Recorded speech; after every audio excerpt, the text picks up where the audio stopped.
وَلَنَبْلُوَنَّكُمْ بِشَيْءٍ مِّنَ الْخَوْفِ وَالْجُوعِ وَنَقْصٍ مِّنَ الْأَمْوَالِ. Okay, fine, you may not get to the point where you're shaheed, but that doesn't mean your patience won't be tested. Other kinds of trials will be there too, less than that. What are those lesser trials? We will certainly thoroughly test you, بِشَيْءٍ, from anything, all sorts of things.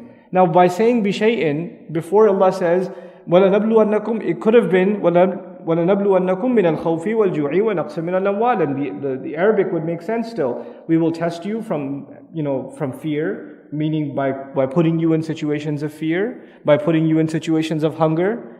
Allah can test us in those kinds of situations. But He added بِشَيْءٍ, which means from any direction, any kind, any form. In other words, you don't know where to expect it from. The tests from Allah Azza wa Jal.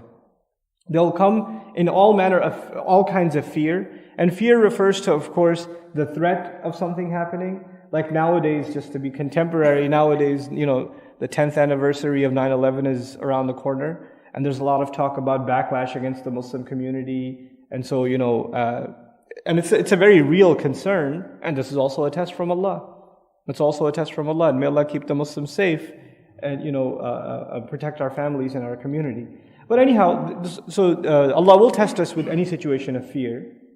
And then on top of that, wal-ju', and fear could escalate into a state of war also. And ju' is hunger, which nowadays you call it economic, hard times. The market's not doing so well. The job market's not going up. The loss of job, the loss of business, the loss of these kinds of things.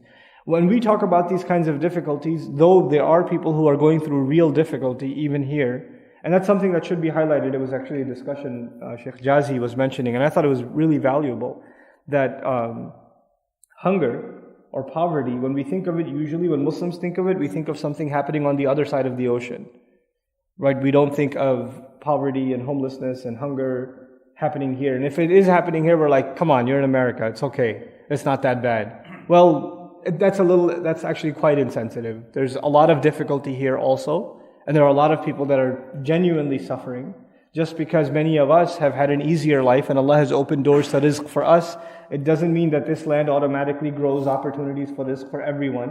This is something Allah gives, and it's not something attributed to a land. I'm saying this because there are some Muslims who have the attitude, if you're in America, why aren't you rich? It's your fault, kind of thing.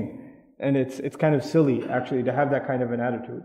So Allah will test with difficulty, with fear and with hunger, which is economic strife, وَنَقْصٍ مِّنَ الْأَمْوَالِ وَالْأَنفُسِ وَالثَّمَرَاتِ, and by loss in assets and loss in people, manpower, meaning people might get killed, and you might have even loss of manpower. Some even interpreted that as there are people that are there, but actually they're not assets, they're liabilities, the munafiqun. That's also نَقْصٍ مِّنَ الْأَنفُسِ.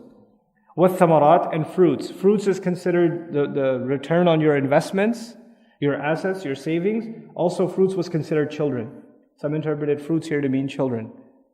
وَبَشِّرِ الصَّابِرِينَ, and congratulate those who are able to have sabr.